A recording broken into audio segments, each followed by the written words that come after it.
저는 의성 사촌마을에 살고 있는 김창회라는 사람입니다. 배운 것이 부족하고 아직도 사회 경험이 없기 때문에 부른다고 연대 척척 나앉는 것이 아마 철이 덜 들었는 모양 같습니다. 옛날 선인들 이야기 중에 동일지양 하일지음 불소이 민자래라는 말이 있습니다. 이 무슨 말이냐 하면은 겨울철의 따뜻한 햇빛과 여름철의 시원한 그늘은 부르지 않아도 사람들이 모여든다고 하였습니다.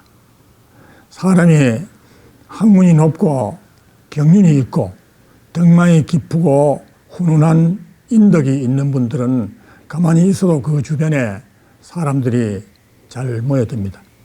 반대하는 사람이 있다면 그분은 오히려 옆에 있던 사람도 차츰차츰 하나씩 둘씩 떨어져 나가는 이런 처신이 되겠습니다. 이야기 중에 배우는 자에게 배우는 자는 저 깊은 산골에서 흘러나오는 맑은 물을 마시는 것과 같고, 배움을 그친 자에게 배우는 자는 저 웅덩이에 고여 있는 썩은 물을 마시는 것과 같다고 했습니다. 우리는 이 세상에 살면서 남에게 웅덩이에 고여 있는 썩은 물을 마시도록 해서는 안 되겠습니다. 맑은 물을 마셔서 맑은 정신을 기를 수 있도록 하는 것이 선배들의 임무입니다. 옛날 스승을 두고 하는 말 중에 덕사와 경사와 업사와 졸사 네 가지로 구분을 해서 이야기를 한 바가 있었습니다. 이 덕사라 하는 것은 인덕이 좋고 학문이 넉넉하고 인품이 온후해서 여러 사람에게 칭찬을 받고 학생들의 수업을 잘하는 스승을 큰덕 스승사, 덕사, 제일 좋은 거죠. 그와 같은 덕사가 있었고, 그 다음에 그와 같은 덕은 지니지 못했더라도 공부를 잘 가르치고 수업을 잘 해서 학생들의 학과를 수업 그 성적을 잘 올리는 선생을 보고 경사, 글경스승사, 경사라고 이야기를 했습니다. 그 다음에 시간의 분초를 따지고 9시 정각이면 출근하고 5시 되면은 교장교감이 있든 없든 자기는 퇴근을 하고 할 일을 꼬박꼬박 잘 챙기고 이렇게 경우 따지는 그 스승을 보고 업사라고 했습니다. 직업적인 선생이다.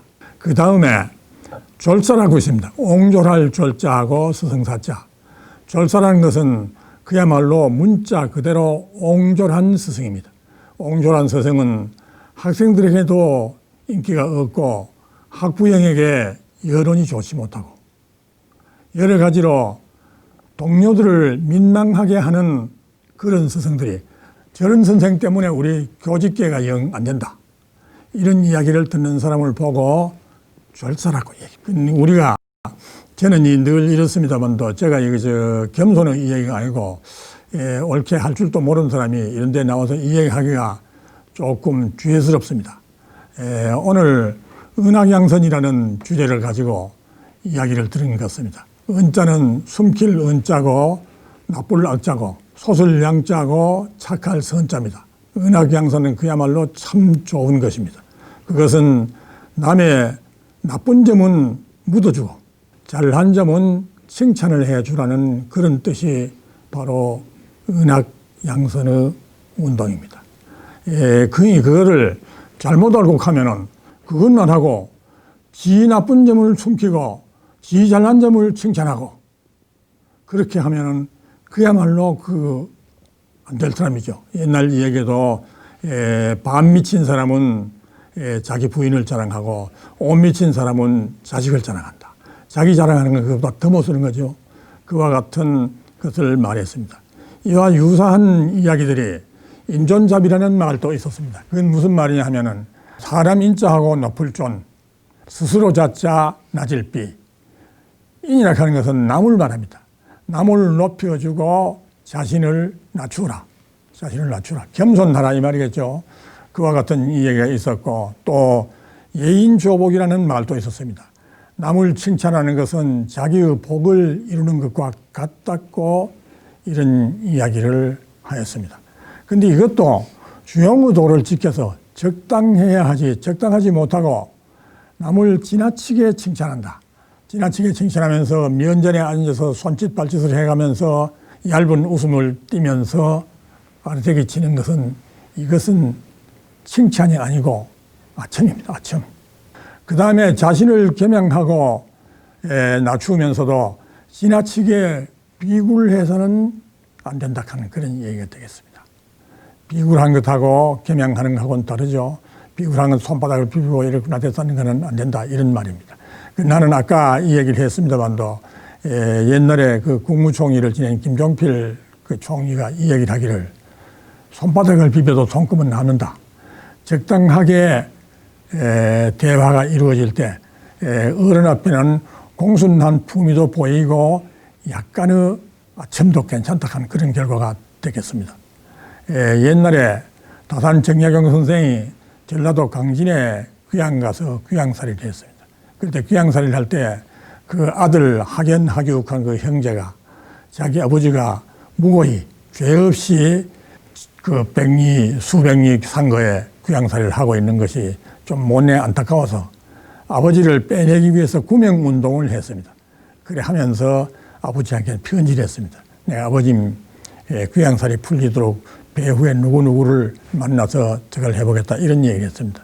그때 다산이 아들에게 답을 하기를 어떤 얘기를 해놓고 아마 수시 횡리 최상 의리를 지키고 이익도 구할 수 있는 것 그것이 가장 첫째가는 얘기다. 그 다음에 두 번째는 의리를 지키되 재산에 손해를 보는 것 의리를 지키되 인품적으로 손해를 보는 것 그 두 번째 잘하는 일이다. 그 다음에 옳은 것을 못 지킬 때 의리를 못 지켜서 돼 손해를 보지 않는 것 손해를 보지 않는 것 그것이 세 번째라고 했습니다. 근데 이것도 저것도 아니고 의리도 못 지키고 신분상의 손해도 받는 것은 그것이 가장 큰 어리석음이라고 그렇게 이야기를 했습니다. 옛날 선인들은 이야기하신 중에 이 네 가지 4대 원칙을 이야기를 했는데 그 뭐냐 하면은 임재무구덕이라 재물이 눈앞에 있을 때에는 구차스리 얻으려고 하질 말아라. 구차스리 않게도 자기 몫이는 몫이로 남아 있습니다. 그 다음에 임난무구명이라 어려운 일을 당했을 때 그거를 구차스리 피하려고 하질 말아라. 예를 들어가지고 갑과 을이 선배와 후배 사이에 있는데 선배가 저지를 했으면은 후배도 같이 책임을 질 수 있는 그 미덕이 있어야 하는데 그 후배 같이 책임을 질 수 있는 미덕은 없고 나는 거기에 관여하지 않습니다 하고랑 전부 선배한테 떠받는 것. 그 임난무구면 어려운 일을 당할 때 억지로 면하려고 하지 말아라. 한무구성 다툼이 있을 때 반드시 이기려고만 하지 말아라.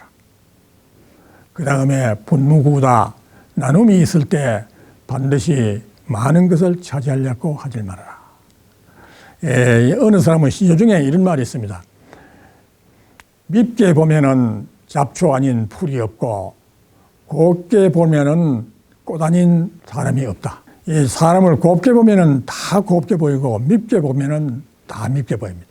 그 이야기 중에 밀밭에 가면은 보리는 잡초가 되고 보리밭에 가면은 밀은 잡초가 된다고 얘기했습니다. 그게 시시형편에 따라서 얘기를 하는 것이 좋다 하는 얘기를 하겠습니다. 그 다음에 옛날 어느 서당에 훈장이 학동 글을 가르치고 있었습니다. 그 훈장이 어느 날 여름철에 낫을 두 가락을 갈아가지고 주면서 너 이 둘이가 가서 이 낫을 가지고 저 들판에 있는 보리를 비라. 보리를 비는데 저 보리를 많이 비는 사람은 오후에 가서 상을 내리라. 이렇게 얘기했습니다. 근데 두 사람이 두 학동이 낫을 들고 보리를 비러 나갔는데 한 사람은 종일토록 쉬지 않고 계속해서 보리를 비웠습니다. 보리를 비고 한 사람은 보리를 비다가 1시간쯤 비다가 조금 쉬고 또 1시간쯤 비다가 조금 쉬고 이렇게 했습니다. 오후에 가서 보리 빚는 그 양을 측정을 해보니까 쉬면서 해는 사람이 훨씬 더 많이 했습니다. 그래서 스승이 묻기를 너는 쉬면서 했는데 왜 더 보리를 더 많이 뺐느냐 그렇게 물으니까 쉬면서 했는 그 활동하는 말이 나는 쉬는 시간에 피로를 풀고 정력을 축적하고 낫을 갈았습니다. 더 많은 보리를 뺐습니다. 이와 같은 얘기였습니다.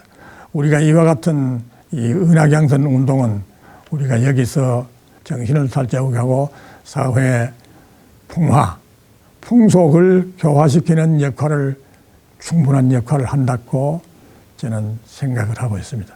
여러 가지로 두서가 없는 이야기 오래도록 했습니다.